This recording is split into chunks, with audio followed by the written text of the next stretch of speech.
Hi, how are we doing today? Today we're talking about everything I watched in the month of November. In November, I actually didn't really watch that much. If you watch all my videos and you watch my November reading wrap up, you would know that I felt like this month it was a busy month, but it generally felt like it was like a week long.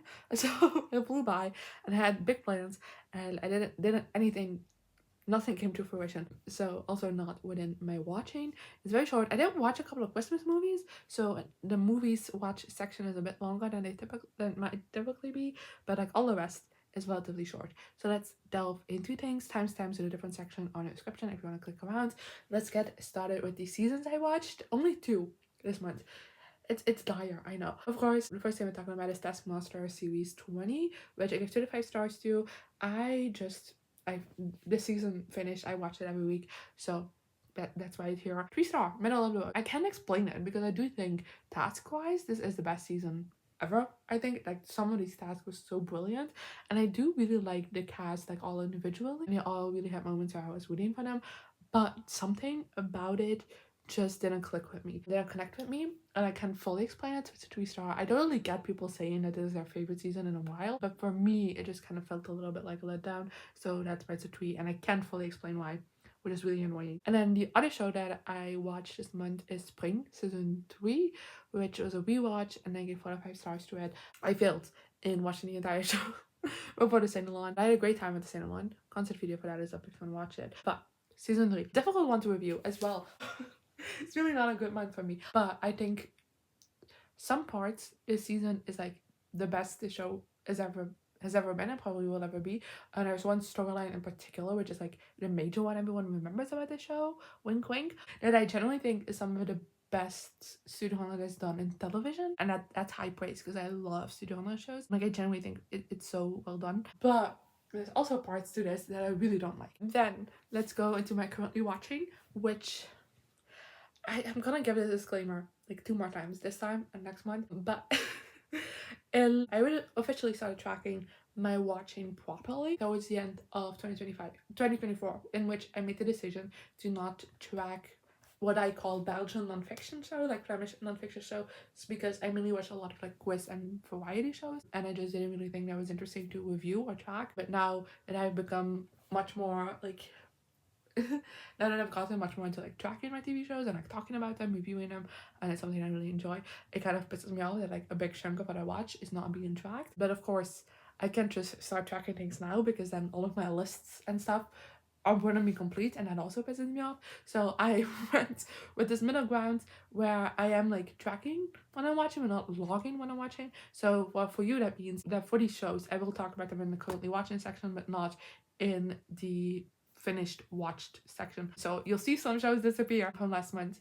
Whoops, you know, I finished them. But yeah, let's just delve into things. I'm gonna first start with the ones that I can actually properly talk about. The first one being Buffy the Vampire Slayer season 7.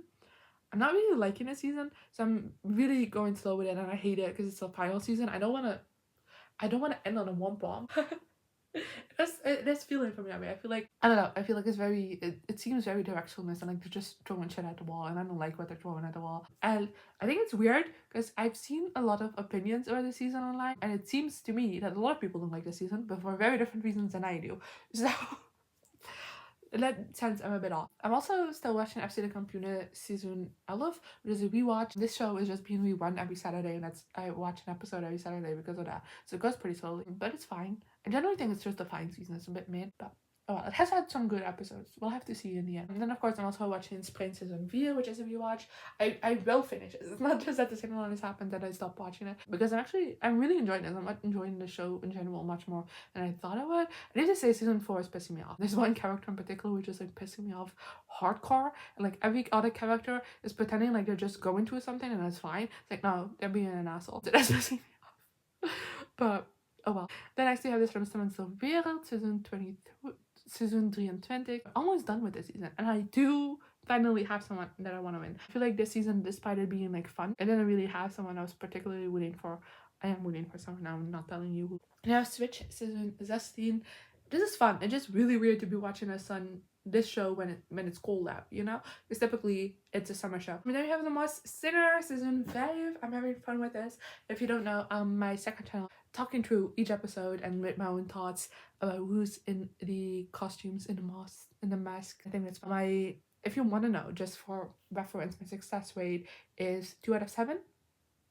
So horrible. Definitely worse than other years. I feel like it's more difficult than other years, but also it's more fun than other years, I think. I just think there's a lot of fun costumes and things, and they're doing fun things this season with a couple of themed episodes and such, so I'm having fun. Then we have the Jaren Milburg Tieners, which is like a mini series. Love this as well. I generally think this is a lot of fun because it's the first time I've been on live. We've done the 80s and 90s. I've said that before, but in case this is your first video before, so now we're doing the zero. So now we're doing the zeros. So that's, I was born 2001. So this is times where I was alive, and now we're getting to the point in the episodes where I'm conscious. And I'm genuinely like, oh yeah, I remember that happening. So I think that's a lot of fun. And then lastly, you have De Wereld van Plopsa's with Ian. I know this is a controversial show, but I think it's fun. Let's get into the movies I watched this month. Like I said, majorly Christmas movies, not exclusively though, because we're starting with the Fantastic Four First Steps, which came out in 2025, and I give 2 to 5 stars too. I don't have a local movie theater, so I watch movies once they come on streaming. That's why I watched the Fantastic Four just now, and I thought it was fine.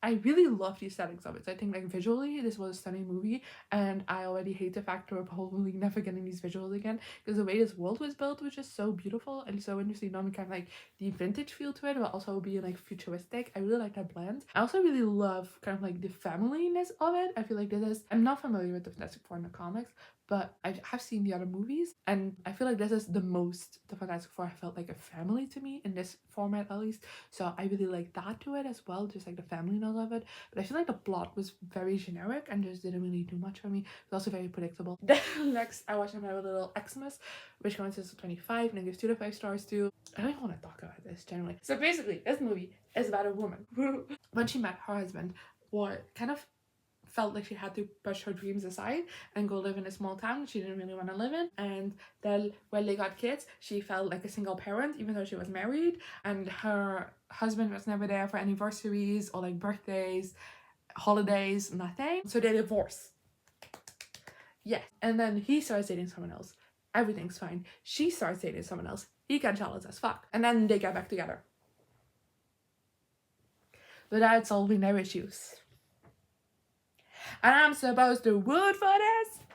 No. But for the rest, I think it's a fun holiday time. I think it captures like Christmas spirits, especially family focused, very well. I think there's also like a storyline about our main character, like the mom, like having a bit of a difficult time with her kids because she's kind of projecting kind of like her own issues onto what they want and stuff like that. And it is a bit strange as they are like getting to adult age, and maybe aren't as interested in like the same Christmas traditions as they were when they were kids. So I like that element to it. I thought that was generally really well done, that storyline. Then next I watched Our Little Secret, which came out in 2024, and I gave 3 out of 5 stars too. I like watching Netflix's like new Christmas lineup every year, and I didn't even want to do that last year. I don't know what happened. So when I was disappointed by My Little Xmas, I turned to this movie. Anyway, that was fine. I generally thought it was fine. I think it's like a perfect way to pass time this Christmas season if you want like a cute rom-com. And next I watched Xmas, which came out in 2023 and was a rewatch, which I gave 4 out of 5 stars to. This is a very similar setup as My Little Xmas, except very different. But this is also like 2 exes spending Christmas together. I really liked this when I watched it originally, like a couple of years ago. When the entire time I was watching My Little Xmas, I was just thinking about this movie and how I liked it more instead. So I decided to rewatch it. And again, I really enjoyed it. I don't think it's a perfect movie. Ultimately, I am also rating this on the scale of these Christmas rom-coms type movies, not on like the same scale you rate other shit. And I just generally think for what it is, it's just a really fun time. And then lastly for this month, I have Champagne Problems, which counts as 25, and I give 1 out of 5 stars to. Is another one of the ones in the Netflix lineup this year, and I really don't like this one. I know that these type of movies are always like very cliche, but this movie did not have a singular like unique thought. It's so filled with stereotypes that it's just very annoying. And then I also just think the main romance was just extremely underdeveloped, so I wasn't even rooting for that. And yeah, that is everything I have for you today. It's a bit shorter than usual, I know, but I'm hoping to watch a lot more in December. I gonna have ambition plans, so who knows what will happen. But anyway, if you watched any of these shows and movies, let me know in the comments down below what you thought of them, as well as some of the things you watched this month, and hopefully I'll see you next time. Good. Here I am again, the same old situation. Why does the God thing have to be so complicated? Should've played it cool.